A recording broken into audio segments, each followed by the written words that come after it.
But are y'all ready to get in the word? All right, the title of this message is called Victory Lap. Say victory lap. Do y'all know what a victory lap is? Let me give you the definition of victory lap. A victory lap is when a runner or racer, after winning a race, they take one more lap around the track. Not to compete, but to celebrate. I want you to hear this last part. What has already been accomplished. So they do a victory lap. They're not competing, but they are celebrating what's already been accomplished. So in a spiritual sense, I want you to hear this from as a believer, as a follower of Christ. A victory lap means praising, preparing, and walking like a winner even before the win shows up. It's acting on faith that God has already secured the victory, even if the walls haven't fallen yet. That's a victory lap. So for the believer, we supposed to take our victory lap before we see the win. And so a lot of people ask me during this time, this is my second term, they said, Corey, did you believe you was going to win? I said, I already knew I was going to win. I already knew it. And I said, even my first term, I'm going to tell you, so I took a victory lap. My first term, I walked to Mobile. Anybody been to Mobile Government Plaza building? You can't just walk in, especially after hours. So I walked to Mobile Government Plaza, and I take my kids. I take my wife, and I point to this window, and I said, baby, that's where Daddy's office is going to be. And they was like, Daddy, that's where your office? I said, yeah, that's where it's going to be located right there. He said, can we go in? I said, no, baby, we can't go in right now. I don't got the keys yet. But I was taking my victory lap. We walked around the building. I visualized where I was going to be at. And I declared, I even had my kids, they said, that was Dad. When you talk to my children, they'll say, that's Daddy's city. Anytime we go down, he said, that's Dad. They even came in agreement.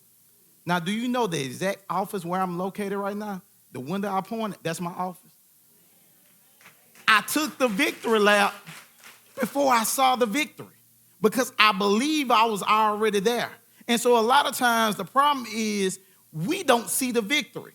So I want you to hear this. Before every public victory, there must be a private vision of victory. So before you see any public victory, there must be a private vision of victory. It's just like running for public office or building a ministry like Pastor V and Pastor M. You must see the win before it shows up. So during my time when I was getting prepared, getting ready to run, I started seeing myself. I actually had to put things in place. I took the map of District 1, and at the time, the current council person was Fred Richardson, so his picture was right there. So I took my picture, and I put my picture over his picture. And people thought that I put in everything. I'm like, okay, that's my district. And I spoke over my district, and I declared it before I even got the seat. Do you see yourself in the seat before you there? So God gave me this scripture. And while I talk, you're going to hear some nuggets, you're going to hear some jewels. So I encourage you to have an expectation that you're going to hear something that will change your life and your family life forever. Can we go to Joshua 6, and we're going to look at the first verse, and we're going to look at the NIV version. NIV version. All right, we got it up there. I didn't even have to say boom.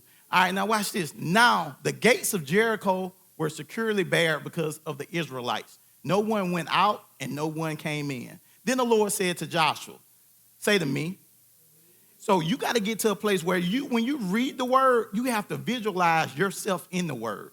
That's not just a story or a character. You actually have to visualize, because anything I see in the scripture, I believe I can have it too. Like, we got to read it like that. Do you understand? Like, when I heard Kyra singing and she was talking about running on, I believe I can run on water one day. I actually tried it. Didn't work the first time, but we're going to, you know what I'm saying? I said one day, right? Maybe my faith, maybe I was kind of down a little bit. I don't know, you know? And maybe that God didn't tell me to come. Maybe he told Peter to come. Maybe he didn't tell me to come yet. But the point is, I believe in the word. And then it said to Joshua, see, I have delivered Jericho into your hands. Now, is that past tense? Is it past tense? How we know it's past tense? Look at the deliver. It's ED. You heard what I said, a victory lap. It's already accomplished. But it hasn't happened naturally yet, but it's already done in the spirit. You just got to come in agreement that it's already done. Right? So now it says, I have delivered Jericho into your hands. Say, my hands. Along with its king and its fighting men. Then they marched around the city once with all the armed men. Do this for 6 days. So right now we see what? We see instruction. See, many times we want God just to come and just boom and make it happen. Like he's Santa Claus or something, right? No, God gave instructions to Joshua, and the instructions is what we're reading right now. Have 7 priests carry trumpets of ram horns in front of the ark. On the 7th day, march around the city. How many times? 7. With the priests blowing the trumpets. We see praise and worship going before us. We see it. And that's why I tell people all the time, never be ashamed to give God glory. Lift your hands up. When you lift your hands up, you basically saying, I'm ready to receive the blessings of the Lord. You're not just also saying, I'm ready to receive, you also releasing. See, we got to release, receive, believe. Say release. Say receive. Say believe. So you got to release anything. We come in, we got challenged. You got to release all that. Then you got to receive the joy of the Lord, and you got to believe that it's already done. Then the walls of the city will collapse, and the army will go up, and everyone straight in. So Joshua, son of Nun, called the priests and said to them, take up the ark of the covenant of the Lord and have 7 priests carry the trumpets in front of it. And he ordered the army to what? See, what you waiting on? You remember I said, look at your scripture? What he said, advance. So a lot of times y'all sitting there waiting, and God already told you to move. God already told you to move, but you sitting there like, nah, God, I don't got it all. God said, I ain't asked you all that. When I first ran, nobody in this, it was so funny, somebody told me, say, who is Corey Penn? And I'm like, I'm somebody. I don't know about you, you know what I mean? I feel like I'm somebody, you know? But the truth of the matter is, I didn't have name recognition on that level. I knew no one in the political arena. No, my family didn't come from the political arena. I didn't have money. To run for office, you need almost 70 grand. I didn't know nobody gonna give me $5. But guess what? God opened doors. I raised more money this term than probably, it was only 3 people who raised more money than me. And I never had to call nobody. People call me. So watch this. When God say advance, he already made a provision. If he tell you to advance, you don't got to figure out. You just got to get in line. March around the city with an armed guard going ahead of the ark of the Lord. When Joshua had spoken to the people, the 7 priests carrying the 7 trumpets before the Lord went forward blowing their trumpets. And the ark, the Lord covenant, followed them. The armed guard marched ahead of the priests and who blew the trumpets, and the rear guard followed the ark. All this time the trumpets were sounding. But Joshua had commanded the army, do not give a war cry. Do not raise your voices. Do not say a word until the day I tell you to shout. And then what you do? Shout. Now we see a lot of things in there. We see leadership and we see followers. See, a lot of times, I'm going to tell you a poor statement is to tell someone to be a leader. This not, when I say a poor statement, it's not an absolute. So let me let you know. To be a leader and not a follower. That's not an absolute. Some of y'all ain't ready to lead. I ain't finna tell my kids right now to be the leader of my household when I'm the leader. Baby, you need to get behind and follow me. You don't lead that right here. You following. But you're following, watch this, to become a what? So we had someone that had to listen and hear the leadership. Then we had to have a group to willing to what? Follow. Because if they don't follow the instructions, then we don't see the promise. See, a lot of times in our life, we miss it because we're not following the promise of what God has given us because we're not doing the obedience of what he's telling us. Let's go to the next verse. So he had the ark of the Lord carried around the city. Say the city of Mobile. Circling it once. Then the army returned to the camp and spent the night there. Joshua got up early the next morning. Say early. See, I'm going to tell you everybody, see, I got some jewels I'm just going to be dropping. In the morning time, you got to get up, man. I'm going to be honest. Do you see when Adam walked with the Lord in the morning? You know why you need to get up in the morning? Because you need to prepare for the next day, your whole day. I need to declare what my day is going to be like. See, I'm telling you right now, in this season of time, you need to get up early with the Lord because Holy Spirit is going to tell you what direction that you need to go. I was traveling I've been on the road, been a lot of different places, and we're headed to Atlanta. And see, a lot of times we get coming, say coming. We get coming and we think that we can get there. It was so funny. I didn't tell this story. Rosalind used to jank me a lot of times. She called me one time on the phone, and I had my GPS on. And she was like, Pastor Corey, why you got your GPS on in Mobile? And I do this all the time. I don't know. Maybe I like GPS. I don't know what it is. I know where I'm going, but I like hearing saying, turn left, turn right. I don't know. And so she laughing, we janking. But this is the interesting thing. So I'm headed to Atlanta. I've been to Atlanta multiple times. I know how to get to Atlanta.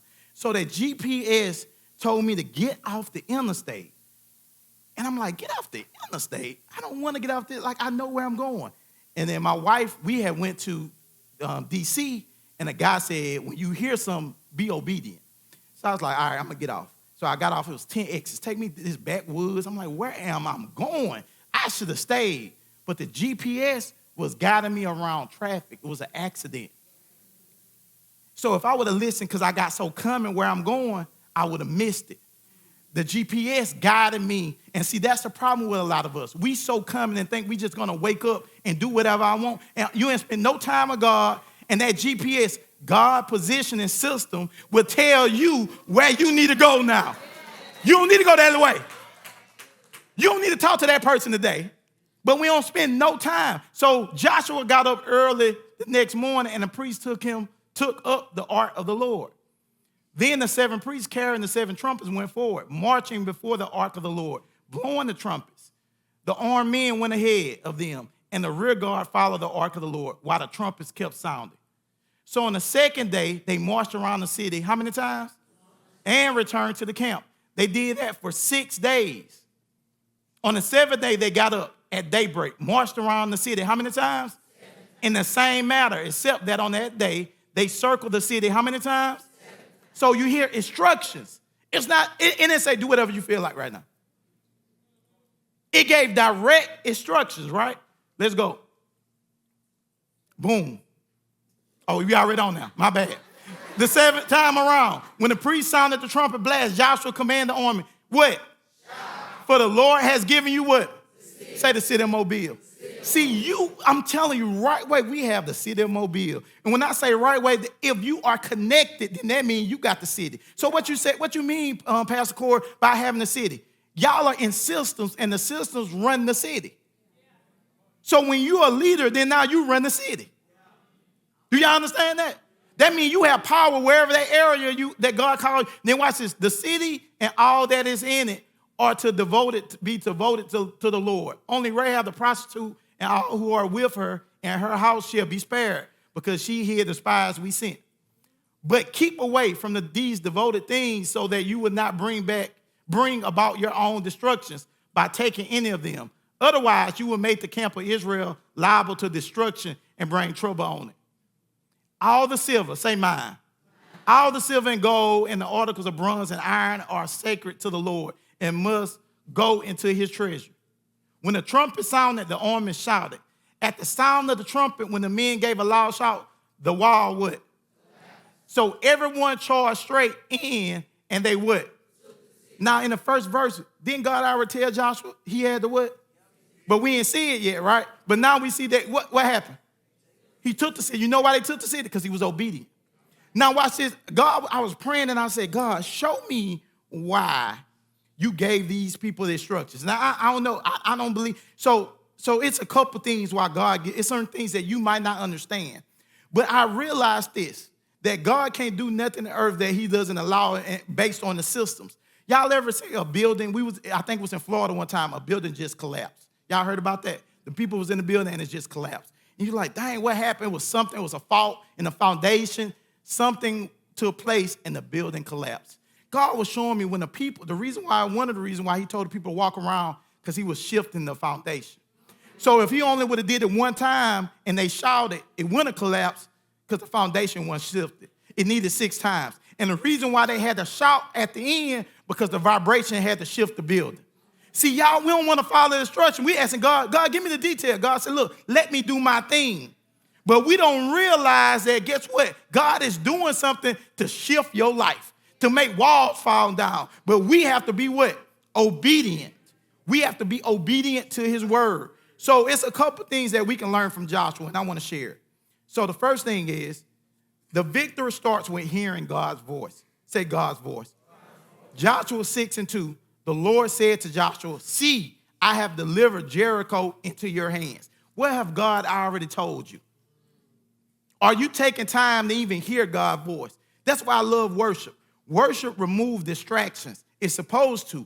We shouldn't be focusing on ourselves, our situation. We focusing on God. And when we remove those distractions, God now, you can hear God's voice so clear. You can hear him tell you to go left. You can hear him to tell you to go right.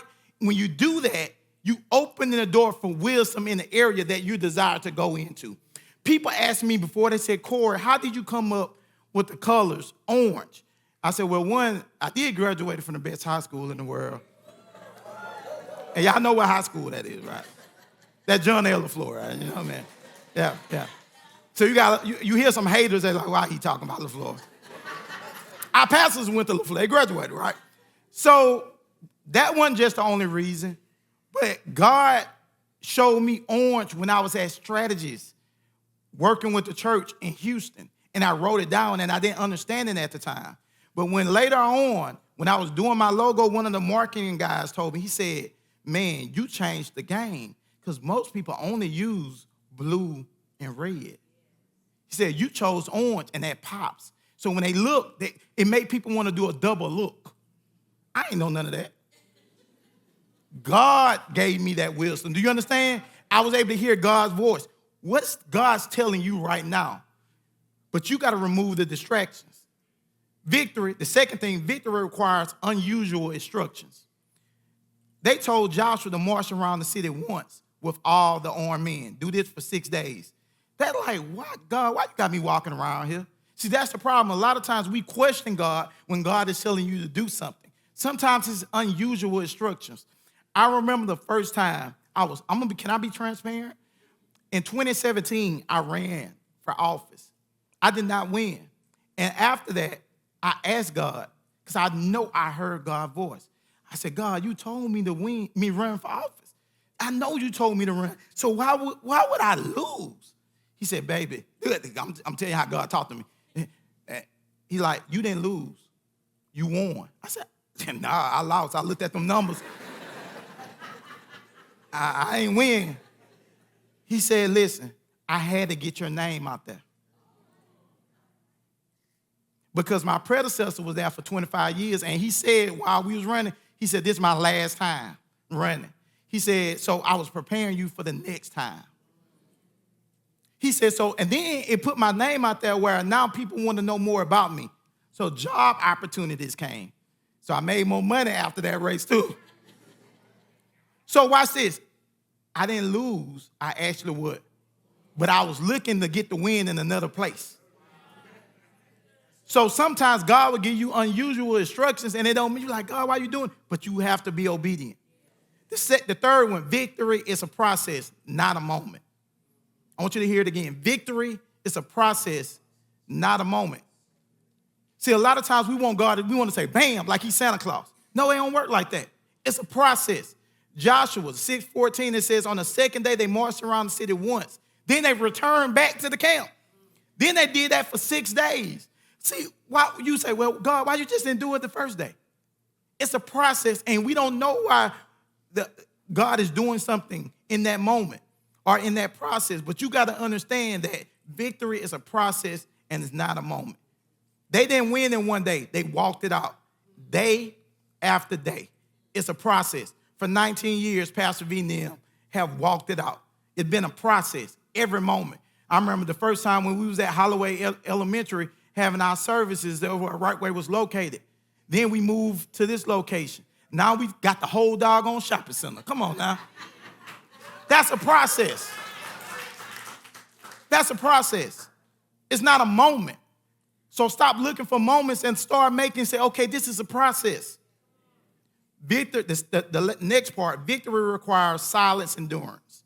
I had to learn that on it. Like, I'm a very passionate person, and sometimes I just got to respond, right? I just want to say something. And then how in the world you going to talk to me like that, right? I got to share. God just gave me something. I need to tell the world. I got to let people know. Sometimes victory requires silence endurance. Look at the scriptures, Joshua 6 and 10. The Lord told him in instruction, do not give a war cry or say a word until the day I tell you to shout. See, a lot of y'all going to tell y'all friends everything God told you. And God like, I didn't tell you to do that. Then you get mad and say they stole your idea. You told them. Sometimes you got to just be what? Quiet. You don't have to respond to every hater. Oh, I gotta give them a piece of my mind. That's why you have no mind left right now. You've been getting everybody a piece of your mind. Think about it. We say stuff all the time. We don't even look at it. I'm going to give them a piece of my mind. They don't know who I am. Well, you're supposed to be a child of God. That's who you're supposed to be, right? The next part, victory has a worship component. In Joshua 6 and 4, it says they had 7 priests carried trumpets or ram's horns in front of the ark. I tell people all the time, you have to worship. The priests and trumpets led the way. Worship before warfare. That's how they was able to defeat and win. We have to really not just worship here at church, but we have to set up worship at our house, in our cars, at work, wherever you located. You have to have, I'm telling you, worship will change your life. The next part, victory demands full obedience. Say full obedience. Joshua 6 and 15, on the 7th day they got up at daybreak and marched around the city 7 times in the same manner.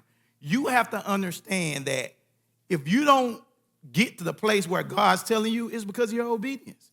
He already did it. God gave me instructions about a year ago about something. I'm going to be honest, I didn't do it. I can't be mad at the devil. I can't be talking about the devil is defeated. No, I defeated myself. We give the devil so much doggone credit. And the truth of the matter is, man, look, God already destroyed the enemy. But we have to walk in the things that God is telling us, and that's through full obedience. So the next part, victory comes when you shout in faith. Say shout in faith. It's amazing. You know, when you go to, I remember talking, so I talk to a lot of students, and they'll tell me, they say, man, my school is lame. They say, my school lame, it's weak, all this type of stuff, whatever new terminology they use. And I say, what you mean lame? I said, Jesus came for the lame, you know. I tried to, they ain't go too well, but they weren't feeling that. But then I asked them this. I said, watch this. If the school, I didn't know the school can do anything. I said, man, LaFleur was never lame because it wasn't about the building. It was about the people. And so guess what? When you go to a pep rally, it's lame because y'all sitting there and y'all being quiet. But when you start shouting and going for your team and going, watch this, you shout in faith. But when we come to church, man, I ain't doing all that. You do all that. I saw you at that football game. Like, come on, you do all that. Your favorite artist come on, oh, they don't even know you. They don't know you. They don't know you. I know you, though. You know what I'm saying? Jesus know you, right? But why we can't give God the same, way more glory than we give anything that's on this earth? We got to shout in faith. All right, so I got a couple points, 7 points to help us get to that place that we're walking in. Victory, having that victory lap. See the victory before you step in it. You have to have a vision. Habakkuk tells us to write the vision, make it plain.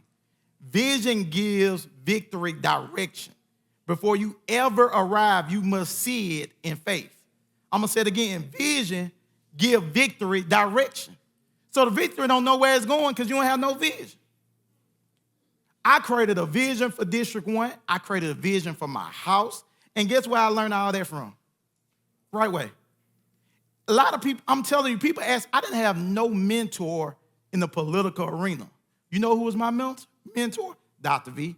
He didn't even realize what he taught me here, and Pastor M taught me, because Pastor M don't play about the spirit of excellence. She'll let you know we'll redo all these chairs. It ain't done right. I done it before. So watch this. I learned all that from them, and then I was able to implement it in the political world. But it was because they had a vision. Because they had a vision for the church, I took that idea and said, oh, I'm going to have a vision for my household. I'm going to have a vision for District 1. When I was the director of operations for the Boys and Girls Club, I had a vision for that. I did all that. When you know the vision, then you can move forward. Anybody know the vision the right way? Yeah, y'all say yeah. All right, raise your hand, you know the vision. You know the vision? Tell me what's the vision. Come on now. See, y'all should have been answering the question. Give you some money. Here you go. I don't know. See how much I'm giving you. You can have it ready. Watch this. Now, I did that in the act because we should always be ready. You miss on opportunities when you ain't ready. Now, some of y'all might, man, I need a little $20. Well, if you knew the vision, you would have. But watch this. You probably was sitting there, it don't take all that. It was one time a billionaire showed up to Viking High School. The billionaire asked kids if y'all had an idea. They didn't know because he's like a regular dude, worth more than LeBron James. If you had an idea, I sponsor it, I put the money behind it. Nobody didn't know him, so they didn't raise their hand. Missed the opportunity. Don't miss opportunities. Don't take everything like that's just, that's nothing.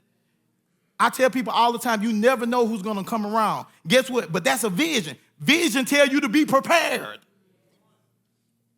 And that's what Right Way have done, Pastor V. They put us in a position that we prepare. So it's not just when we build Right Way, we building ourselves in every area. Point 2, speak victory even in uncertain seasons. Proverbs 18:21 tell us, death and life is in the power of tongue. So you got to understand, your words create your world. I'm going to say that again. Your words create your world. Don't speak defeat while expecting to win. Man, I'm sorry. I never get this. I never do this. That's a problem. You got to speak victory even in uncertain seasons. Like when I was going through different things, I'm like, God, I still spoke it. I still believe it. It didn't matter because I believed in the word. The third point, walk in integrity while you wait. Don't try to rush the process by lying. Don't try to rush the process by doing things that goes against God's word. The scripture tells us, let us not grow weary in doing good. True victory is not just in results, but it's in the righteous route you take to get there. You got to tell people I done the right way. I said this. I said when I ran for office, I would never talk about my opponent. And everybody saying politics is going to be dirty and all that. I wanted to show the city of Mobile that you can do it the right way. That's true victory. Now, if I go do what everybody else doing, they ain't true victory. That's the world way of doing it. And sometimes what the Bible tells you can gain the world but lose your what? So you think they have success, but they truly don't. Let's walk in integrity at all times. Point 4, worship while you work. Joseph had appointed men to sing to the Lord. Worship is your war strategy. Praise invite God's power into your process. Ooh, I'm going to say that again. That's good. Praise invite God's power into your process. Like, you got to understand that. When I praise God, I remember I come to the altar and people think something was going on. Ain't that going on with me? I'm praising God. I'm great. I feel good, but I'm giving God glory. I'm giving him praise because I know what he's already done and what he's doing and what he's planning on doing. I look at the past, the present, and future. I know what God is doing. So guess what? I worship. That's my strategy, to put worship in every area of my life. Point 5, win by helping others win. Philippians 2:4 says, let each of you look not only to his own interest. You know, I tell people it's 3 things that is kind of my motto. It's called imagine, ignite, inspire. And I got that all when I was working and serving here at Right Way. I was cleaning the parking lot early in the morning, picking up trash, and I heard those 3 words, imagine, ignite, inspire. And I actually did it for UNO conference. I taught that message. I didn't realize God was also giving me that for the political arena. So now that's my motto. Now look, by me serving, helping be a part of Right Way, now God gave me that ability to do the same thing. Now I'm mentoring people. Now I'm hiring people. Corey Penn, little boy from PA, hiring judges. I'm like, what? Come on, man, that's cool. You know what I mean? Like, I'm on the MPO. I got to approve the project for the $1 billion bridge. I got to put my name on that. Me? Because guess what? I served. And because I served, God opened those doors. Anything that come in the city of Mobile, guess who they got to call? Me. Because I got to vote on it. So they want my support. So watch this. But it all came because I served. This, remember what I just said? It's not a moment. It's a process. In other people's eyes, it's going to seem like I got there overnight, but they just didn't see me. God was hiding me and getting me prepared. So I want you to let you know, don't grow weary. God sees you. I'm telling you. And that next level, all you have to do is be obedient, and you're going to take over. Whatever that system, you're going to sell more houses in somebody. You're going to come up with inventions. You're a cosmetologist. You're going to have you only got to do a couple people hair, because guess what? They pay you so well. Whatever that is, God is going to give it to you when you do what he tells you to do. And guess what? He wants you to be big. Because if you big, then guess what they see? They see God big. Because all you got to do is point. How you do that? Man, this God, our God. But we got to help others win. The 6th point, guard your mind from defeat. Romans 12:2 says, be transformed by the renewing of your mind. You can't walk in victory with a defeated mindset. And a lot of times right now, we have that defeat. We walk around, man, I'll never be nothing. Look at life, man. It always beat me up. I'm always broke. Man, get out of that mindset. Look, declare victory over your life.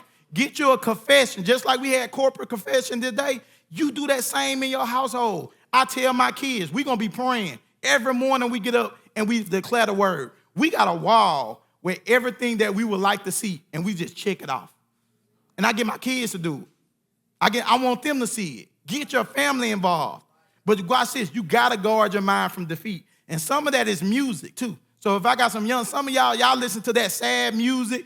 You want to be married, but you listen to a song that talk about all guys are dogs. You know what I mean? Like, come on. That don't make sense. That, like, you want to be married, but all guys are dogs, and vice versa. All girls ain't good. You know what I mean? No. Change what you're allowing in your mind. Even what you watching. What you watching becomes, you like, oh, look at that. See that? No, that's not real. That's TV. That's Instagram. You got to guard your mind. God give you glory before you cross the line. You got to give God glory before you cross the line.